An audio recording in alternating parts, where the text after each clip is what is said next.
listeners. You have found Sanctuary's Team Talk. My name is Myrna Haskell. I'm executive editor of Sanctuary Magazine. This is an online publication for women that empowers and inspires with a focus on the arts, humanitarian pursuits, health and wellness, inspirational travel, career, and finance. You can find us at sanctuary-magazine.com.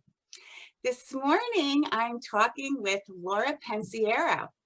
She is our columnist for Laura's Corner Table. She is chef owner of Gigi Trattoria in Rhinebeck, New York. She's a registered dietitian. She is the author of Hudson Valley Mediterranean, the Gigi Good Food Cookbook, and co-author of the Strain Cancer Prevention Center Cookbook with Dr. Michael Osborne. Good morning, Laura. How are you?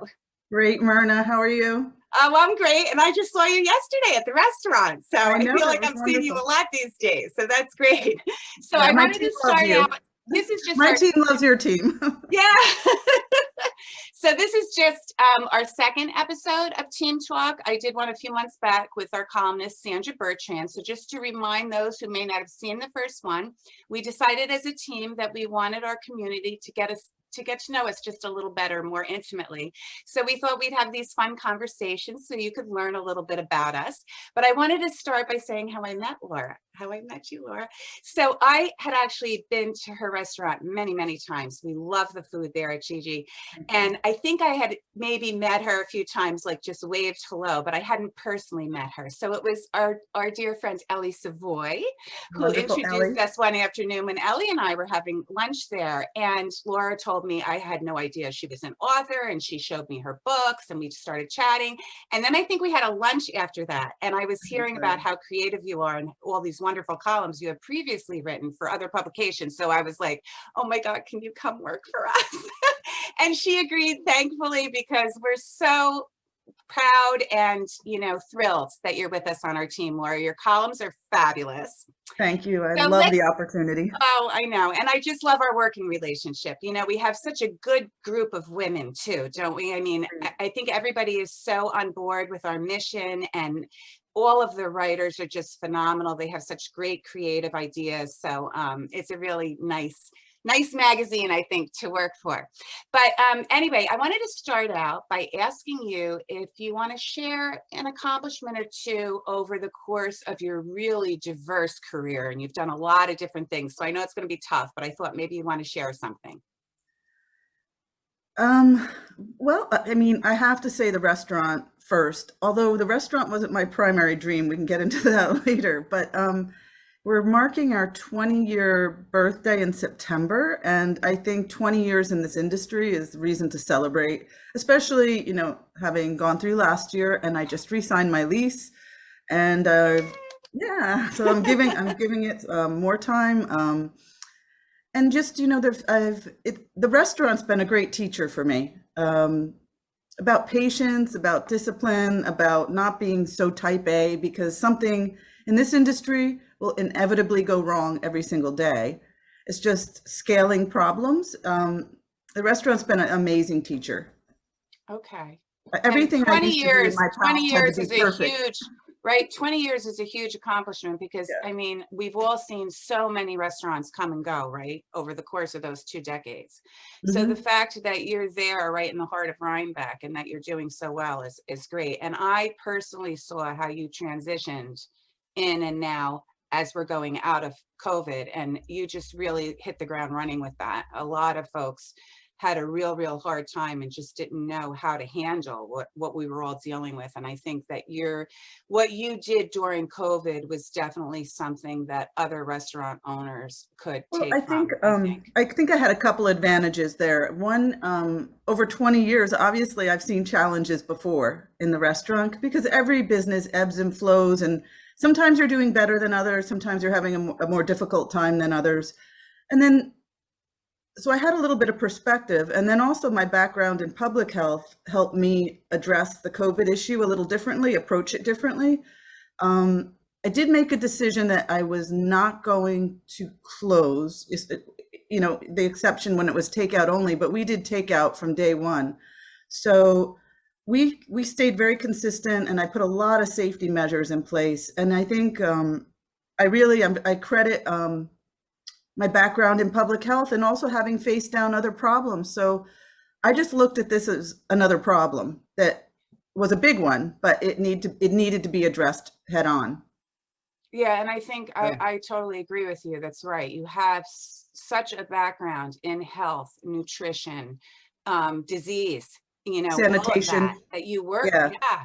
So it wasn't an area that you were unfamiliar with, but still you had to jump through some hoops, and everything was changing constantly too, right? The rules, that was a big problem The with it, I rules, think. and then also I found it really important, which is actually the payoff today, is like holding on to some of my very key employees, because there is a real difficult employment situation for small businesses right now.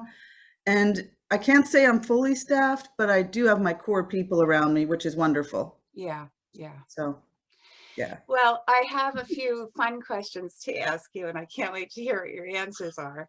So the first one is, and I had initially thought that I'd ask you about a weekend afternoon, but since you're a restaurateur, I think weekends are always like jam-packed for you. So let's say a Monday afternoon. If you had a Monday afternoon to binge watch your favorite TV show, what would it be? Well, Mondays, I don't make any plans whatsoever. I just, the answer is no if anyone asks me anything.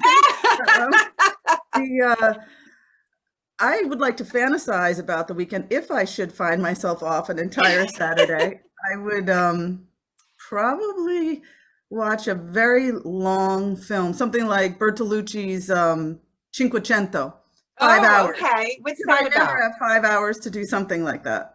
What is that movie about?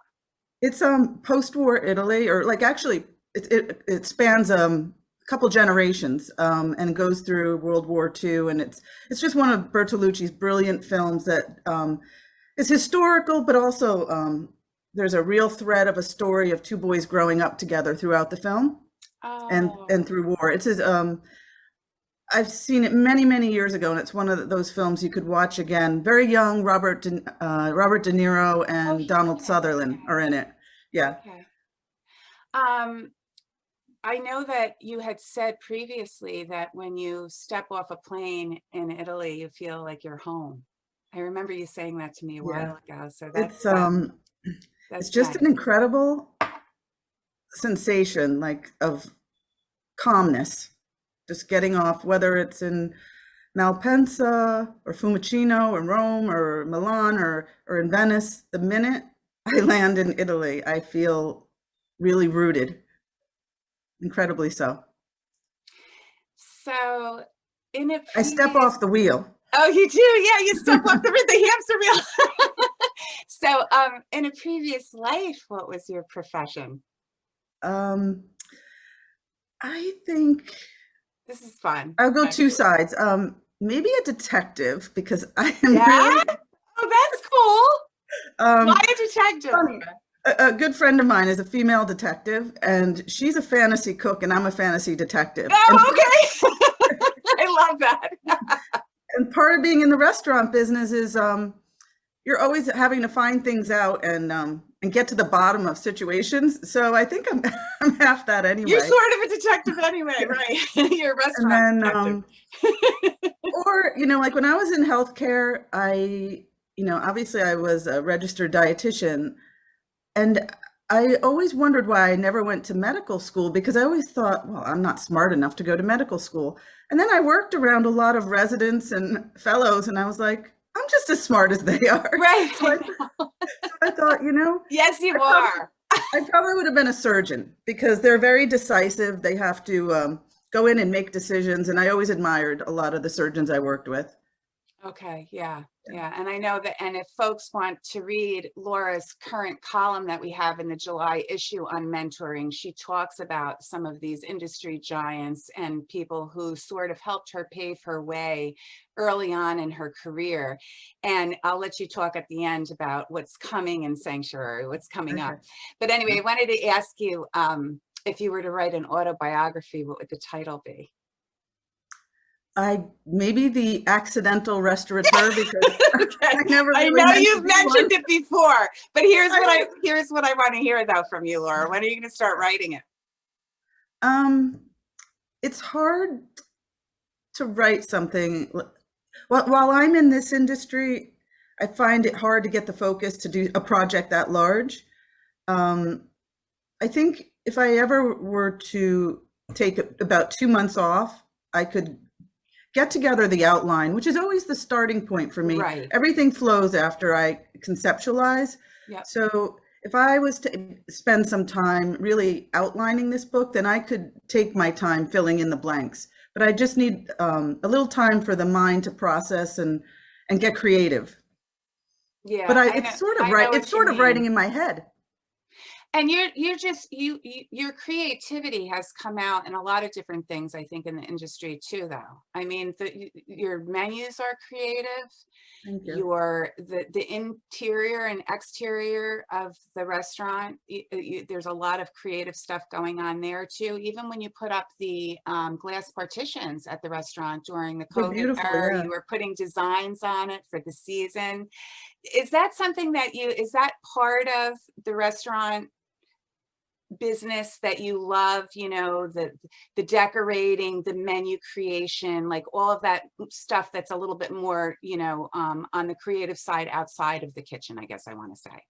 I would say so because everything else kind of has its rhythm and you just have to keep it on track. So I guess the evolution of the menu, we've obviously become more Mediterranean and less regional Italian over the years. And, that speaks to my interest in addressing not only my own, but other people's desire to eat healthy, innately healthy. And Mediterranean food is, you really don't have to do much. You just have to go to its roots, and it's healthy, tasty food. And so I've really kind of evolved the menu to have more options for vegans, for vegetarians, for people that are, whether because of celiac disease or because of just desire, gluten-free.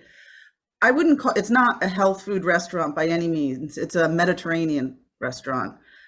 But the expression of using some of my nutrition background in the menu is always a creative aspect. And then, Yes. yeah, the decorations too. Like people love coming in different seasons and seeing different things going on in Gigi. I know, I love that. And it makes it more, I think it makes the people that come to eat there feel more welcomed because of it. It just like when you walk in, It's something fresh, and they know I think when you see something like that, people are addressing everything in the restaurant. You know what I mean? Like it isn't static. And I think that's the reason I'm in business 20 years, because I get bored if I stay static. So everything always evolves. Right, right. Very important. It's particularly in your industry, but of course, in whatever industry you're in, if you can change things up, do something fresh, see how it works, see how your clients or customers respond to it, right? I think it's hard. I think there are a lot of business owners though that get stuck sometimes. They find something that maybe works, and then they figure, I just have to do this from now until the end of time, and that's not always the case. So that's a good thing to share. So you're around food all the time, but I have to ask you, in your home, do you have a go-to dish that you love to cook?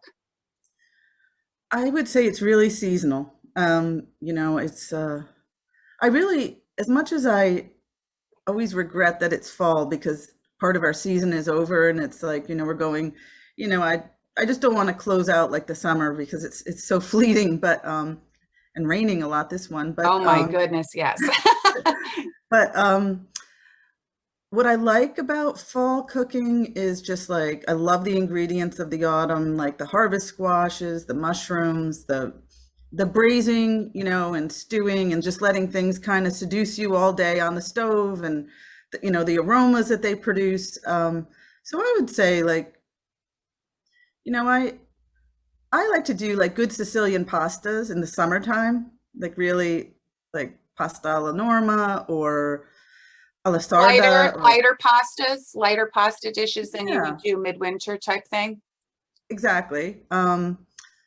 More vegetable, fish or meat driven, or and less meat driven actually. But yeah, I like a quick pasta or just good tomatoes and burrata in the summer. I don't cook a lot in the summer, just mostly at the restaurant. And there, it's when I'm actually behind the stove, it's more or less for our catering. I'm more conceptual with the menus for summer.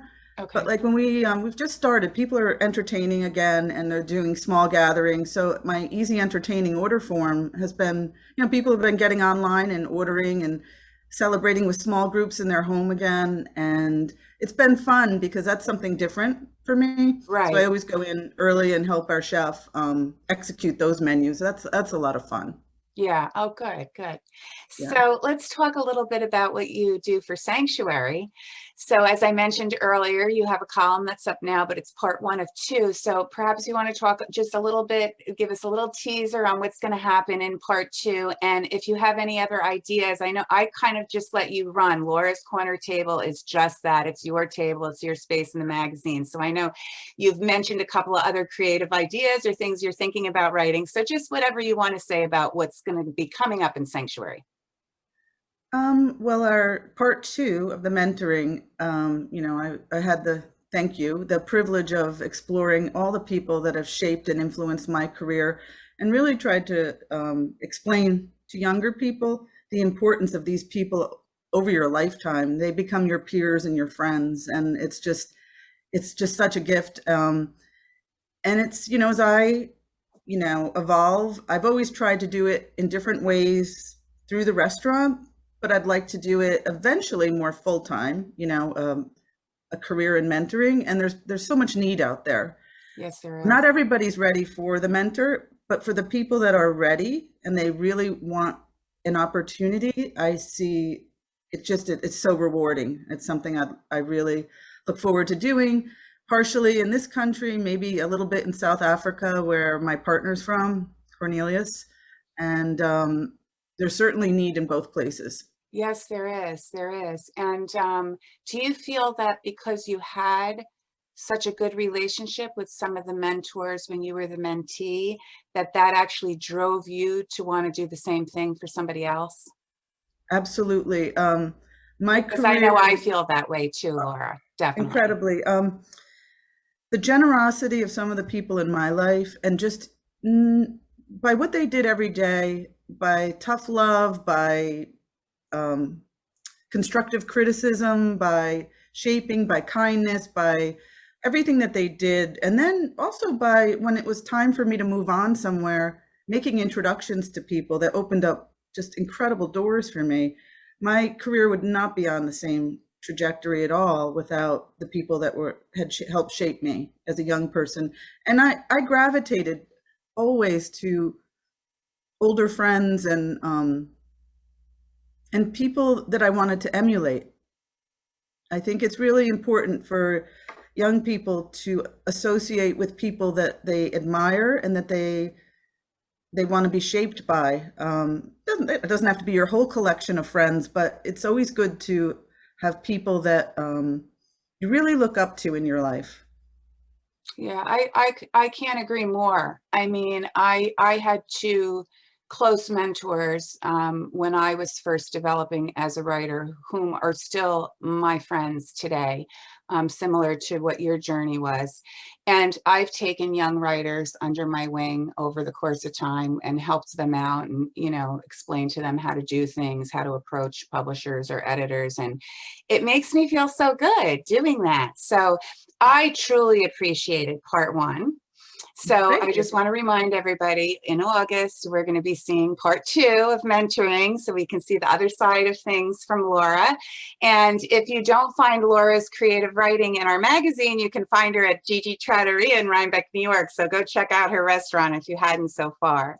So Laura, thank you so much. I love this. I love that I can have each of the team members on and we can just chat like this and everybody could learn a little bit more, about you. And I think this was great. And I just wanted to reiterate how appreciative I am that you are with us at Sanctuary, because Thank you.